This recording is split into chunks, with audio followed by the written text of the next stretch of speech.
Well, what we're talking about here, folks, is two entirely different types of wine. The Bible speaks about two entirely different things when it talks about wine. For example, one type of wine mentioned in the Bible is a fermented alcoholic beverage which causes intoxication and has caused untold harm in our society.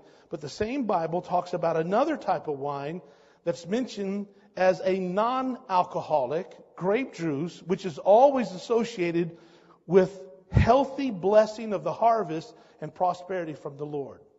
And I'm going to prove this to you tonight, because the problem is sometimes when you look at secular sources, current secular sources, they don't seem to see it that way. For example, if you look at this particular dictionary, it does not make any reference to unfermented wine. Matter of fact, under the heading of wine, it says it's fermented grape juice containing varying percentages of alcohol together with ethers and esters that give it bouquet and flavor. Another definition is the fermented juice of a plant product used as a beverage. And the third one is something that invigorates or intoxicates. Now, I want you to note that there's no mention in this current dictionary that makes any reference to the possibility of unfermented grape juice. And this is obviously one of the reasons why most people have a problem with that. However, all you have to do is go back 55 years ago, and one of the more popular dictionaries back then defines wine this way: the fermented juice of the grapes. In loose language, the juice of the grape, whether fermented or not. Now, I think it's interesting. 55 years ago, the common use of the word wine could be fermented or not fermented. Even in 1971, when Webster's came out with their dictionary, they defined must this way. It says wine or juice, now listen to this, pressed from the grapes but not fermented. And I want you to notice that according to this definition, it associates wine with non-fermented grape juice. If you go all the way back to 1896, Webster's dictionary defines it this way: the expressed juice of the grape, whether fermented or unfermented. Now here we are in 2009, and you don't hear that definition. But it not only is in the dictionaries, and it's not only in current, 50, 60, 100 years ago. If you trace history back, starting, say, about 20, 30 years ago, and go back throughout history, secular sources all referred to a fermented and a non-fermented wine. Now, what I want to do is I want to show you that there is a distinct difference in the Scriptures. Everybody with me, by the way? Okay, this is going to be very important, because really what we're going to do tonight, we're going to lay the foundation, because it's important that we all are on the same base here. Now, so here's what I want you to do, and this is where you might want to get your pen out real quickly. I'm going to give you several examples of passages that emphatically refer to wine, but I want you to notice that it is associated and with what we've talked about already, the blessings of God upon the fruit of the earth, the crops and the harvest. Notice each one of these verses as they talk about the blessings connected with corn or wheat or the olive oil and even with the flock. It's put right in the middle of all that. Okay?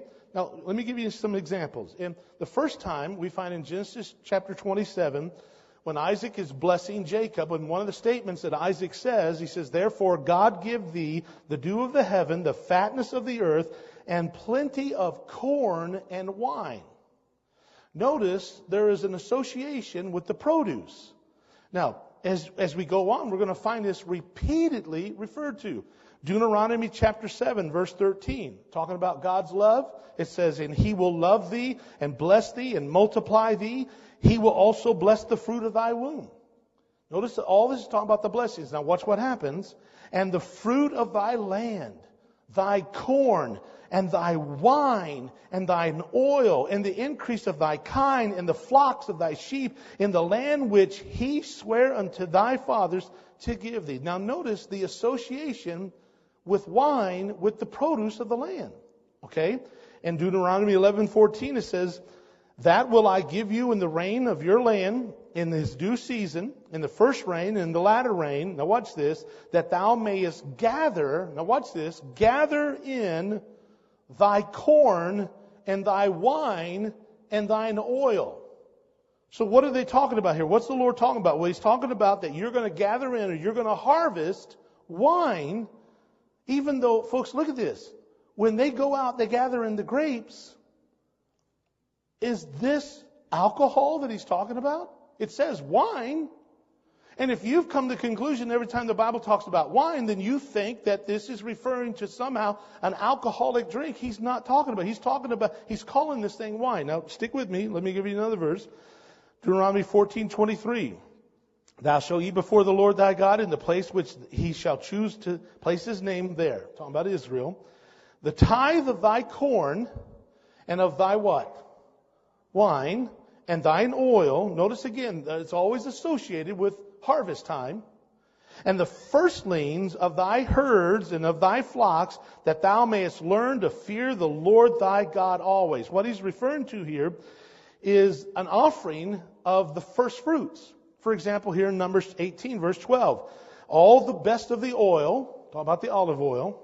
See, when you hear oil, you think, well, that's 10W30. No, it's not. It's talking about olive oil, And the same thing here. It says the best of the oil, and all the best of the wine, and of the wheat, and the first fruits of them which they offer unto the Lord, them have I given thee. So here we're finding the word wine as it's associated with other produce that's coming from the field during the harvest time.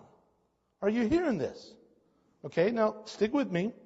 2 Chronicles 31:5. As soon as the commandment came abroad, the children of Israel brought in abundance the first fruits of the corn, wine, and the oil, and the honey, and all the increase of the field. The word first fruits is shown that they brought them the very first crop, the harvest that first came forth. Now, anybody with any sense would know that's not talking about alcohol. That's talking about grape juice. Grapes. Okay, stick with me. In Psalms chapter 104, verse 14, He causes the grass to grow and the cattle and the herb of the service for man. This is the verse we start off with tonight. That He may bring forth food out of the earth, and wine that maketh glad the heart of man, and oil to make his face to shine, and bread or wheat which strengtheneth man's heart. Now see, you say, well, John, why are you talking about this? Because, folks, in every single one of these cases, it's clearly referring to the produce that comes off of the vine, that comes as a result of the harvest time out of the earth. Jeremiah 31, verse 12. Therefore, they shall come and sing in the height of Zion, and shall flow together to the goodness of the Lord. For, now watch this. Now notice the association. For wheat, and for wine, for oil, for the young of the flock and of the herd. And their soul shall be a watered garden, and they shall not sorrow any more at all. So far we've seen example after example. Let me just give you a couple more. Joel chapter 2. Then will the Lord be jealous for His land, and pity His people. Yea, the Lord will answer and say unto His people, Behold, I will send you corn, and wine, and oil. Now right there, what is He referring to? He's referring to the produce of the earth, which is a direct result of the blessings of God. And you shall be satisfied therewith, and I will no more make you to be a reproach among the heathen. This is obviously, by the way, prophecy. Now again, I want you to take note that each of these verses refer to the harvest of wheat, olive oil, and other crops in the same sense that it's referring to the harvest vine, the grapes, and yet it's called wine. Even though there is absolutely no way that there could be alcohol in that harvest. You understand that?